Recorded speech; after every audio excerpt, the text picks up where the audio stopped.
사도행전 2장 37절입니다. 그들이 이 말을 듣고 마음에 찔려 베드로와 다른 사도들에게 물어 이르되 형제들아 우리가 어찌할꼬 하거늘 베드로가 이르되 너희가 회개하여 각각 예수 그리스도의 이름으로 세례를 받고 죄 사함을 받으라. 그리하면 성령의 선물을 받으리니 이 약속은 너희와 너희 자녀와 모든 먼데 사람 곧 주 우리 하나님이 얼마든지 부르시는 자들에게 하신 것이라 하고 또 여러 말로 확증하며 권하여 이르되 너희가 이 패역한 세대에서 구원을 받으라 하니 그 말을 받은 사람들은 세례를 받음에 이날에 신도의 수가 3,000이나 더하더라. 그들이 사도의 가르침을 받아 서로 교제하고 떡을 떼며 오로지 기도하기를 힘쓰니라. 아멘.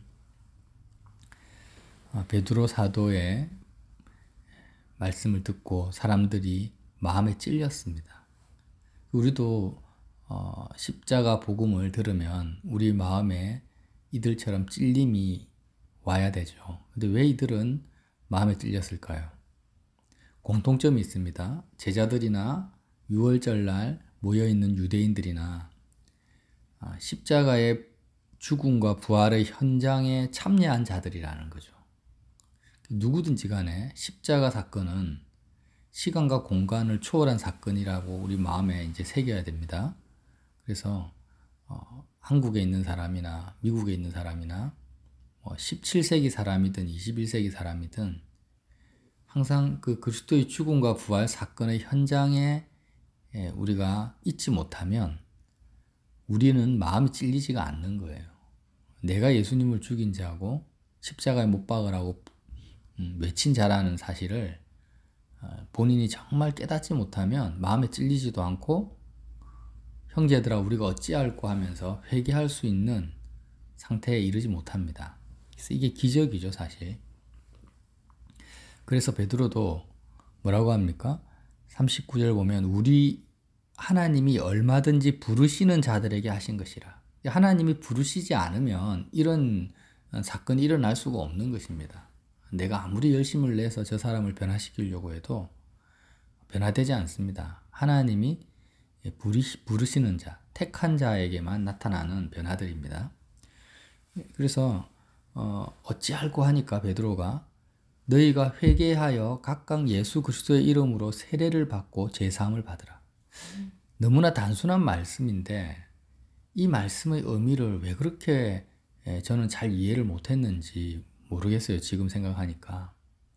여러분 회개가 뭐라고 했습니까? 마음에 찔리는 것, 눈물을 흘리는 것, 애통하는 것, 통곡하는 것, 이 모든 것은 회개로 인해서 나타나는 감정적 변화의 일부일 뿐입니다. 그 자체가 회개가 아닙니다. 내가 잘못했다고 반성하는 것, 지나간 세월을 후회하는 것, 이 모든 것은 회개가 아닙니다. 눈물 흘리는 것도 회개가 아닙니다. 하나님 내가 잘못했습니다. 용서해 주세요라고 말하는 것 자체가 회개가 아닙니다. 얼마든지 종교인들도 할 수 있고 그냥 회개의 하나의 아주 과정일 수도 있고. 회개는 뭐냐? 회개는 오늘 베드로 사도가 말한 것처럼 각각이라는 말은 개개인에게 나타나는 거죠. 집단적으로 이루어질 수가 없어요, 회개는. 물론 여기에는 3,000명이나 되는 사람이 회개를 했지만 베드로 사도의 말씀, 성경 말씀을 잘 보면 항상 각 사람에게 각각이라는 말이 계속 반복되어져 나옵니다. 회개는 하나님과 나와의 1대1의 관계 속에서 이루어져야 된다는 거예요. 너희가 각각 예수 그리스도의 이름으로 세례를 받고 죄사함을 받는 것. 이게 회개입니다. 다시 한번 이 말씀을 잘 보자는 거죠. 회개는 감정적 변화나 반성하거나 후회하거나 이런 것은 다 회개의 하나의 부분일 수는 있지만 그게 본질은 안 됩니다. 회개는 무엇인가? 예수 그리스도의 이름으로 세례를 받는 것입니다. 세례는 계속 우리가 이제 반복적으로 말씀을 살폈지만 물세례든 불세례든 성령세례든 세상을 빠져나오는 것입니다. 그래서 출애굽 사건을 구약의 출애굽 사건을 오순절 사건과 연계시켜서 이해하지 않으면 이 오순절 때 나타난 성령 세례의 의미를 우리는 정확하게 이해할 수가 없어요. 자의적 해석으로 돌아가게 됩니다. 그래서 모세의 이름으로 세례를 받는 것이 아니라 누구의 이름요? 예수 그리스도의 이름으로. 예수 그리스도의 이름으로 세례를 받는다라는 뜻이 뭔가? 자, 이름이라는 것은 내 마음이 붙잡고 있는 대상을 말합니다. 우리가 내 마음이 소원하고 내가 붙잡고 있는 내 마음 속에 들어와 있는 대상을 이름이라고 합니다. 그래서 예수 그리스도의 이름으로 세례를 받는 것은 내가 마음으로 예수님만을 붙잡는다라는 거예요. 예수님만을 따라간다라는 거예요. 이스라엘 백성들이 애굽을 빠져나올 때 보이지 않는 하나님을 따라갈 믿음은 없습니다. 그래서 하나님께서 보이는 모세를 보내주셨고 모세를 붙잡고 모세를 따라간 것입니다. 모세는 하나님을 따라간 거죠. 그래서 이스라엘 백성이 모세를 따라감으로 말미암아 모세를 통해서 일으키신 10가지 이적과 기사 그 모든 것을 통해서 이스라엘 백성을 애굽에서 빼내시는데 그것처럼 너희가 예수님을 마음으로 온전히 예수님을 붙들고 어디를 세례를 받아라. 세상을 빠져나오라는 거예요. 그게 회개라는 거예요. 너무 중요하죠. 내가 마음으로 붙잡고 있는 이름들이 지금 뭐가 있어요? 많은 것들이 있죠. 세상에 여러 가지 이름들이 있습니다. 내가 소원하는 것, 내가 바라는 것들. 그 모든 다른 것들은 다 버려라. 내가 지금 몸이 아프면 건강하고 싶다. 가난한 사람은 부유해지고 싶다. 이런 많은 소원들이 있는데 그 많은 이름들을 다 버리고 오직 예수님의 이름만을 붙들 때 애굽에 사는 백성들이 애굽에서 가게를 한다. 그러면 내가 이 가게가 잘 됐으면 좋겠다 하고 그런 마음을 가지고 있으면 어떻게 모세를 따라서 애굽을 빠져나가겠습니까? 애굽에서 내가 좋은 직장을 취업을 해야 되겠다. 그런 이름들 다 버리고 모세를 붙들고 따라서 애굽을 빠져나간 것처럼 이제 예수 그리스도의 이름으로 제자들이 예수님을 따라간 것처럼 그리스도의 죽음과 부활 사건에 너희가 그 현장에 있었지 않냐. 그렇게 주님이 죽었다. 누구 때문에? 너희를 빼내시기 위하여서. 너희를 빼내시기 위해서 너희에게 죽었던 거예요. 그래서 그것을 베드로 사도가 간단하게 예수 그리스도의 이름으로 세례를 받고 뭘 받으라고요? 죄사함을 받아라. 세상에서 빠져나오는 것 자체가 뭐예요? 죄사함입니다. 죄라는 것은 하나님보다 세상을 더 사랑하고 있는 것이 죄죠. 마음이. 그런데 예수님의 이름으로 세례를 받으면 이제는 세상을 빠져나왔으니까 하나님을 사랑하게 됩니다. 이 자체가 뭐예요? 죄사함이라는 거예요. 그래야 하면 성령의 선물을 받으리니. 자, 성령의 선물은 성령이 주시는 은사라고 우리는 자꾸 이해를 합니다. 방언이나 예언이나 치유나 축사나. 그런데 그것도 성령의 선물은 맞습니다. 그런데 이 본문에서 해당하는 성령의 선물은요, 그냥 은사적인 그런 영역만을 이야기하는 게 아니에요. 본질은 뭐냐? 내 마음의 소원함이 바뀌는 것을 말합니다. 굉장히 중요한 부분이거든요. 이번 일요일 날, 제가 일요일이라는 말을 쓰는 것은 모든 날이 주일이니까 그렇게 표현을 합니다. 일요일 날 형제들하고 나눴는데요. 오순절은 어떤 날입니까? 성령 강림일이죠. 성령이 임하셨는데 그 오순절 날 모세가 시내산에서 십계명 돌판을 하나님께로부터 받은 날입니다. 오순절이. 모세가 선물을 받은 거예요. 이스라엘을 대신해서. 출애굽해서 이스라엘 백성이 여호와의 이름으로 출애굽해서 선물을 받았는데 뭘 받았습니까? 하나님을 대면하고 모세가 오순절날 십계명 돌판을 받은 거예요. 그럼 지금 오순절날 베드로 사도가 제자들이 지금 뭘 받았습니까?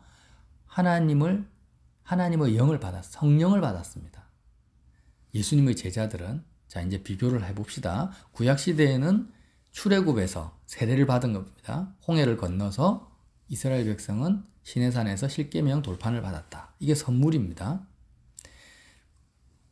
그리고 예수님의 제자들은 예수님의 죽음과 부활 사건을 통해서 세상을 빠져나와서 오순절날 뭘 받았습니까? 성령을 받았습니다. 근데 그 성령이 사도행전 2장에 보면 어떻게 표현이 됩니까? 어떤 성령입니까? 호련히 하늘로부터 급하고 강한 바람 같은 소리가 있어 그들이 앉은 온 집에 가득하며 마치 불의 혀처럼 갈라지는 것들이 그들에게 보여 각 사람 위에 하나씩 임하더니. 그러니까 성령을 어떻게 표현하냐면 급하고 강한 바람 같은 소리, 불의 혀로 표현합니다. 그러니까 바람이나 불에 집중하지 마시고 바람 같은 소리입니다. 소리고 불이 아니라 불 같은 혀입니다. 불의 혀라는 것은 혀는 곧 불이요 이렇게 야고보서에 나오잖아요. 그러니까 소리하고 혀에 집중을 해야 되는 거예요. 우리는 자꾸 성령하면 불과 바람의 이미지를 가지고 있잖아요. 물론 맞는데 말씀을 자세히 보면은 소리하고 혀입니다. 소리하고 혀는 언어죠, 언어. 새 언어를 받은 거예요. 새 언어. 그래서 그들이 다 성령의 충만함을 받고 성령이 말하게 하심을 따라 다른 언어들로 말하기를 시작하니라. 이렇게 기록되어 있는 거예요. 언어를 받은 것입니다. 언어라 하니까 은사적 방언이다 하는데 그게 아니에요. 오순절 날에는 사도들은 그냥 방언을 한 것이 아니라 은사적 방언을 한 것이 아니라 유대인의 언어로서 복음을 전했는데 각 나라에서 온 사람들이 자기 나라의 언어로 들을 때 그렇게 들은 거지 사도들이 못 알아듣는 방언을 말한 것이 아니에요. 고린도 전서에 나온 그런 방언이 아닙니다. 그러니까 어떤 언어를 받았냐, 이 언어라는 것은 마음판에 새겨진 계명을 말하는 거예요. 모세는 시내산에서 돌판에다가 하나님의 말씀을 새겼습니다. 계명을. 그러나 성령은 뭐예요? 우리의 마음판에 하나님의 말씀을 우리의 마음판에 새겨주는 거예요. 그럼 돌판에 새긴 것과 마음판에 새긴 것의 차이점이 뭐냐? 돌판에 새긴 것은 나의 마음의 소원과 상관이 없어요. 지식적으로 이거는 옳은 거야. 그래, 하나님만을 사랑해야지. 십계명에 나와 있잖아요. 이웃을 사랑해야지. 뭐 도둑질하면 안 되지. 부모를 공경해야지. 맞다. 이성적으로 동의는 하지만 내 마음의 소원은 마음은 변하지 않는 거예요. 그냥 도둑질하지 않아야지 하면서도 탐심을 버리지 못합니다. 마음은. 돌판에 새겨졌으니까. 내 마음이 아니니까. 근데 성령은 뭐예요? 내 마음판에 하나님의 계명을 새겼다라는 것은 성령이 하나님을 사랑해야 돼 이렇게 내 마음판에 새겨버리면 내 마음의 소원함이 바뀌는 거예요. 아멘. 세상 사랑하는 것이 없어져 버리고 하나님 사랑하는 마음, 하나님을 사랑하고 싶은 소원함이 가득 채워집니다. 이것이 성령의 충만함이죠. 아멘. 이런 성령의 충만함을 받으면 이제는 어떻게 됩니까? 성령이 말하게 하심을 따라 말합니다. 내가 행동하고 내가 소원하는 모든 것들이 저절로 계명이 지켜져 버리는 선물을 받게 되는 거예요. 아멘. 이게 뭐예요? 예수님의 이름으로 세례를 받아 죄사함을 받은 자에게 주시는 성령의 선물이다. 아멘. 자, 우리가요, 베드로 사도께서 사도행전 2장 21절에 누구든지 주의 이름을 부르는 자는 구원을 받으리라. 이 말씀에 연결되어서 지금 계속 복음이 전거되고 있는 거거든요. 누구든지, 하나님이 부르시는 누구든지 주의 이름을 부르면 됩니다. 주의 이름을 부르면 구원을 받는데 이 구원이라는 의미도 세상에서 빠져나오는 것을 말합니다. 세례와 구원의 의미가 같은 의미예요. 40절을 보면 여러 말로 확증하여 권하여 이르되 너희가 이 패역한 세대에서 구원을 받으라. 이 패역한 세대는 어떤 세대요? 예수님을 십자가에 못 박아 죽여버린 세대를 말하는 거예요. 여기서 누구든지 주의 이름을 부르면 구원을 받는데 주님은 뭐라고 하십니까? 나더러 주여 주여 하는 자마다 천국에 다 들어가는 것이 아니라고 했잖아요. 그러면 이 말이 서로 상충됩니다. 누구든지 주의 이름을 부르면 구원을 받는데 예수님은 그렇지 않다라고 해요. 이거 도대체 무슨 말입니까? 베드로 사도의 복음을 전하는 이 상황에서 주의 이름을 불러야 된다는 건데 자기를 미워하고 자기를 부인하는 상태에서 주의 이름을 부르고 있죠. 지금 그 오순절날 구원받은 3,000명, 회심한 3,000명의 현상은요. 그냥 종교적으로 이름을 부르러 유월절날 왔어요. 지금 이들의 상황을 봅시다. 지금은 뭐 KTX나 고속버스나 비행기가 있어가지고 어디 먼데 가는 것이 굉장히 편리하지만 세계 각지에 흩어져 있는 유대인들 입장에서는 유월절날 예루살렘으로 온다라는 것은요. 엄청난 생명을 걸어야 됩니다. 그때는 치안도 없고 가다가 무슨 일이 생길지도 몰라요. 그 험난한 여정을 말 타고 뭐 걸어서 이렇게 온다라는 것은 엄청난 대단한 헌신입니다. 그러니까 유월절날 모인 유대인들은 그 누구 하나 할 거 없이 하나님을 향한 열심과 특심이 정말 탁월한 거예요. 그런데 이렇게 십계명도 알고 자신의 모든 삶을 투자해서 하나님을 향한 열심을 가진 이들이 어떤 사건을 경험합니까? 하나님의 아들 그리스도를 십자가에 못 박아 죽여버립니다. 그런데 자기가 십자가에 못 박아라고 외쳤던 그 목수의 아들이 다시 살아나서 정말 하나님의 아들이심을 증명해 버리신 거예요. 그러니까 베드로의 설교를 들은 이 유대인들 입장에서는 자기를 미워할 수밖에 없죠. 내가 아무리 모세의 그 십계명 돌판을 내가 달달 외우고 그것이 옳다고 동의를 하고 그 열심을 가지고 종교적 열심을 가지고 그 머나먼 그 길을 목숨을 걸고 유월절날 왔는데 결국 내가 하나님을 십자가에 못 박아 죽이는 이 존재구나. 이런 죄인됨에서 내가 벗어날 수 없구나라고 마음에 찔린 것입니다. 이 자기를 미워하는 거고요. 자기를 부인했다라는 것은 자기를 미워한다라는 것은 자기 모습을 깨달았다라는 거죠. 자기의 실체를 깨달은 거예요. 죄인된 실체를. 자기를 부인하는 것은 뭐예요? 예수님이 자기를 미워해야 되고 자기를 부인하고 나를 쫓아라 했으니까 예수님의 죽음이 나의 죽음인 것을 내가 믿고 나는 그리스도와 함께 죽은 자라고 정말 하나님을 대적하고 세상을 사랑하는 자아가 십자가에서 죽은 자라고 고백하는 것이 자기 부인입니다. 그러니까 자기를 미워하고 자기 부인은 믿음의 영역, 믿음이 역사해야 됩니다. 자기 부인은. 믿음이 없으면 안 돼요. 내가 이미 세상에서 그리스도와 함께 죽은 자임을 온전히 믿지 못하면 또 입으로 고백하지 않으면 자기 부인이 되지가 않아요. 자기를 미워하는 것과 자기 부인은 다른 거죠. 같은 흐름 속에 있지만 다른 영역입니다. 그래서 자기를 미워하고 자기를 부인한 자들이 이제는 어떻게 합니까? 예수님의 이름을 부릅니다. 나의 그리스도로, 나의 메시아로 부르면 출애굽하듯이 내가 패역한 세대에서 벗어나는 거예요. 빠져나오는 거예요. 세례를 받는 거예요. 세례를 받으면 이제 성령의 선물을 받는데 모세가 시내산에서 돌판을 받은 것처럼 우리 마음판에 하나님이 새 영을 부어주십니다. 새 마음을 부어주세요. 새 마음과 새 영이 우리 마음판에 새겨진 하나님의 말씀이고 하나님의 소원과 나의 소원이 같아져 버리는 거예요. 그래서 이제는 자녀를 볼 때도 공부 잘했으면 좋겠다, 출세했으면 좋겠다 이게 아니라 성령의 선물을 받은 사람, 성령을 받은 사람은 하나님이 자녀를 향해서 가지는 그 소원을 나도 가지게 되는 거죠. 내가 내 인생을 바라볼 때도 내가 사람들로부터 많이 인정을 받고 존경받았으면 좋겠다 이렇게 됐는데 이제 성령을 받고 나니까 하나님이 원하시는 아무개의 삶이 되었으면 좋겠다라고 내 마음의 소원이 바뀌어버리는 이게 바로 구원이라는 거예요. 자,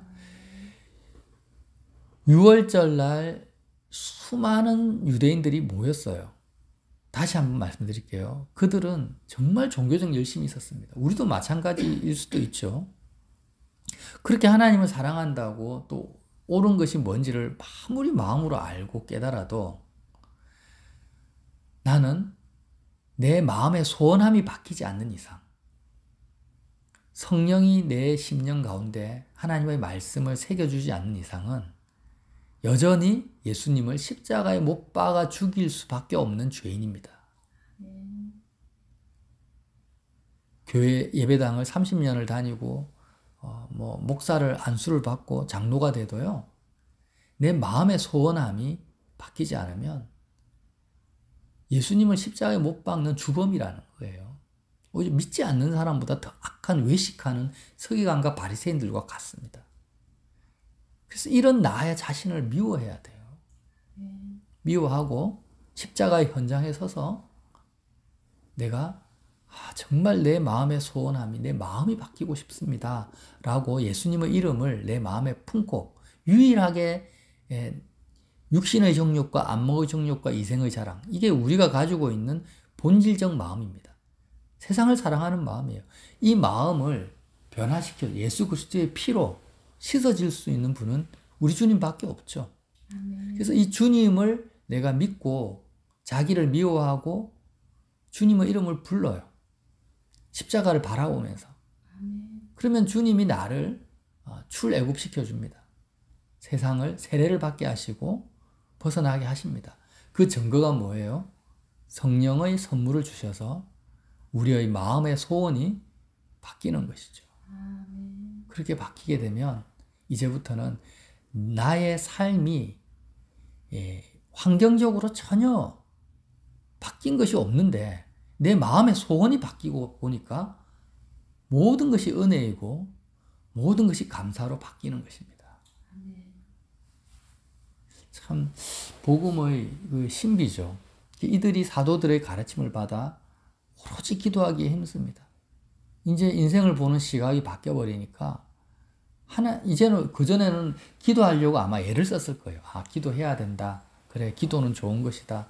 하면서 기도하려고 애를 썼는데 성령의 선물을 받고부터는 누가 기도하라고 합니까? 누가 성경을 읽으라고 합니까? 아니에요. 그냥 마음의 소원이 바뀌어버리니까 오로지 기도하기에 힘쓰고 누가 자기 재산을 가져다가 사도들의 발 앞에 놓아라. 탐심을 부리면 안 된다. 이렇게 가르친 것도 없는데 자원함으로 그냥 세상을 버려버리는 거죠.